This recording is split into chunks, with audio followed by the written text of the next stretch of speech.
பொட்டு பொண்ணு என்ன சொகுசா தூங்குறத பாரு. எழுந்துரு எழுந்துரு எழுந்துரு, அம்மா வந்துச்சு பாரு. தலை குளிக்க வச்சோடனே தூங்காத சாமி. சாயந்தரம் ஒரு 7 மணிக்கு தூங்கு சாமி. நாளைக்கு காலையில் சீக்கிரம் எழணும். தங்க பொண்ணு எழுடா. விக்கி பாப்பா எழுப்பு விக்கி. பாட்டி எங்க வருதுன்னு பாரு. பாட்டி வந்துச்சா பாரு.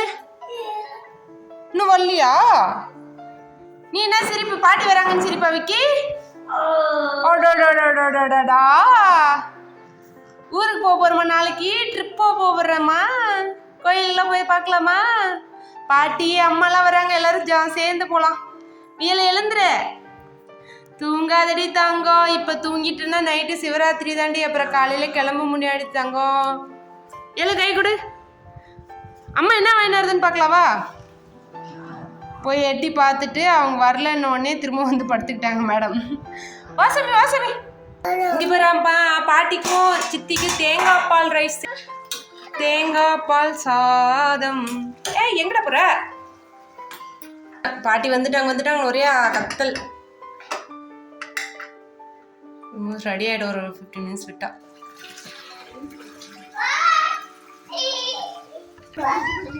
பாட்டி வந்துச்சா? ஐயோ நீ வாங்கிட்டு வரேன்னு சொல்லி தூங்குற பிள்ளைய எழுப்பி விட்டுறேன்டி. நீ எதுவும் வாங்கிட்டு வரலன்னா அவ்வளோதான், வளர்ந்துருவா. பாட்டிக்கு போய் ஒரு முத்த குத்துட்டு வந்துரு. தலை குளிக்க வச்சேன், அப்படியே ஒரு 5 நிமிஷத்துல உள்ள போயிட்டு வரதுக்குள்ளே படுத்து தூங்கிட்டாடி. அது மேல விக்கி தங்கம் அம்மா வந்துச்சா? பர்த்டேக்கு அம்மா வரல, அம்மா மேல கோவமா இரு.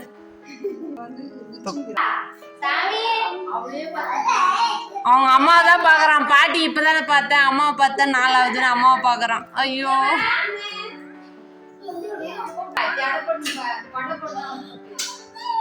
அவனையும் குளிக்க வைக்கணும், தலைக்கு தண்ணி ஊற்றணும். நாளைக்கு காலைல தண்ணி ஊற்ற முடியாது.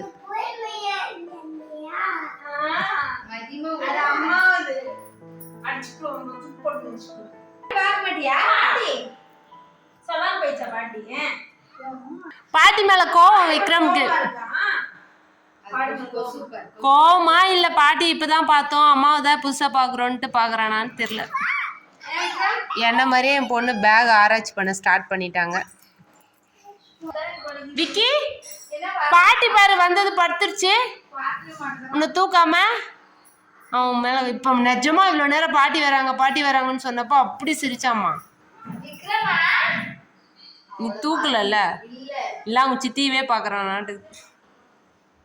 பேக் எடுத்துட்டு வராங்க சாமி வெளியே. என்ன சாமி இப்படி இழுத்துட்டு வர? இத்தனை பேகு? வீல அம்மாக்கடி. நான் கூட இது எக் பாப்ஸோன்னு நினைச்சிட்டேன், சாப்பிட மாட்டேமே அப்படின்னு.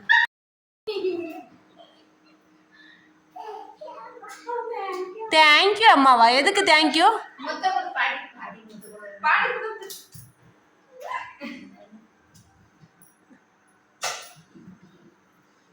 கிண்டர் ஜாய் வாங்கி வந்ததுக்கு அவங்க அம்மாவுக்கு தேங்க்யூ அம்மாவா.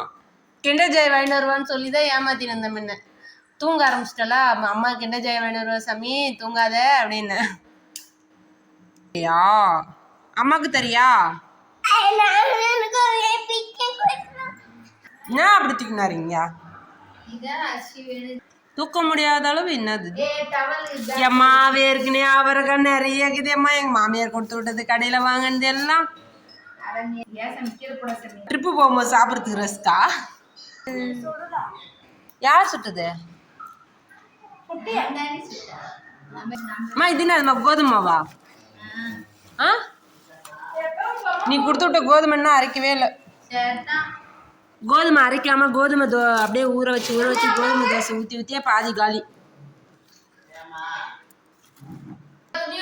சீரக சம்பா பச்சரிசி எல்லாத்தையும் எடுத்து வைக்கணும். ட்ரிப்பு கிளம்பியாச்சு. விக்கி போலாமா? எழுந்துரு.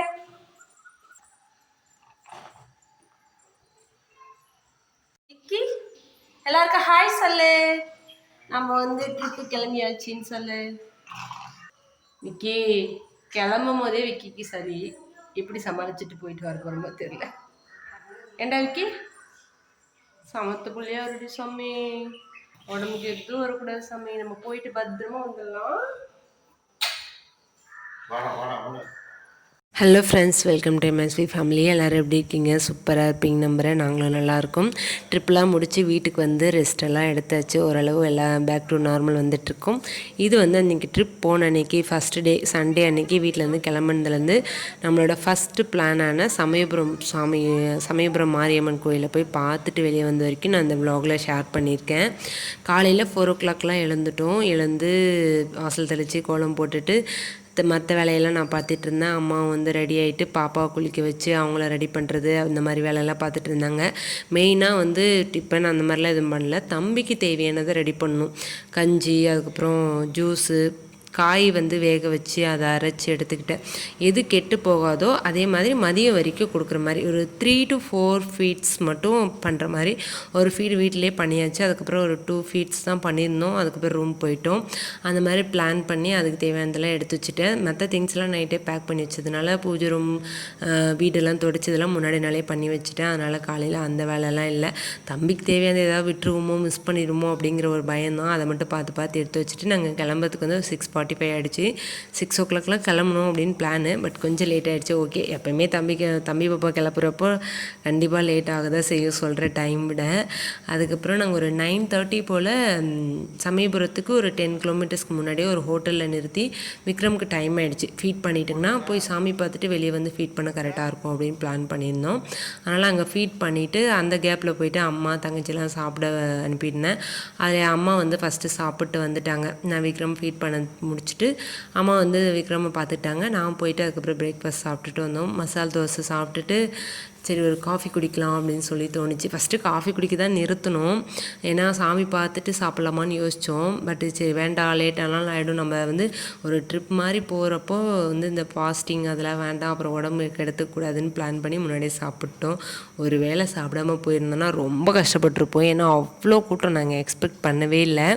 நல்லா சாப்பிட்டு ஒரு காஃபியை குடிச்சிட்டு அங்கேருந்து கிளம்பணும். கரெக்டாக நாங்கள் வந்து க்யூக்கு போகும்போது ஒரு 10:40 அந்த ரேஞ்சுக்கெலாம் வந்து நாங்கள் க்யூ போயிட்டோம். அங்கே என்கொயரி பண்ணோம். நாங்கள் என்னென்னா 1 ஹவரில் வந்து 100 rupees டிக்கெட்டில் போனீங்கன்னா 1 ஹவரில் சாமி பார்த்துட்டு வந்துடலாம் அப்படின்னு சொன்னாங்க. 1 to 1.5 hours தான் ஆகும்னு சொன்னாங்களா. சரி அதுக்கு எதுக்கு ஸ்ட்ரோலர் எடுத்துகிட்டு க்யூவில் தம்பி வந்து ஸ்ட்ரோலர் வச்சு தள்ளிட்டு போக முடியாது அப்படின்னு சொல்லிட்டு ஸ்ட்ரோலர் வந்து கார்லேயே வச்சுட்டு நாங்கள் போயிட்டோம். 100 rupees அந்த டோக்கன் தர்ஷன் அதில் போயிருந்தோம். ஃப்ரீ தர்ஷன் வந்து 5 hours, நாங்கள் வந்து 3.5 hours கிட்ட க்யூவில் நின்னோம்.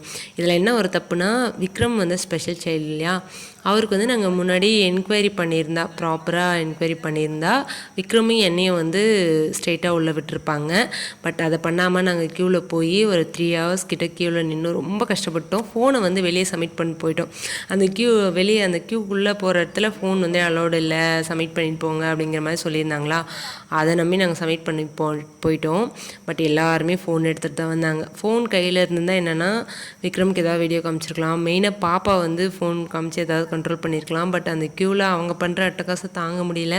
தம்பியை வந்து இடுப்பில் வச்சு பிடிச்சிக்க முடியல. நான் தங்கச்சி ஹஸ்பண்ட் அம்மானு மாற்றி பிடிச்சி ஒரு 3 hours க்யூக்கு அப்புறம் ஒரு வழியாக சாமி பார்க்க கிட்ட போயிட்டோம்.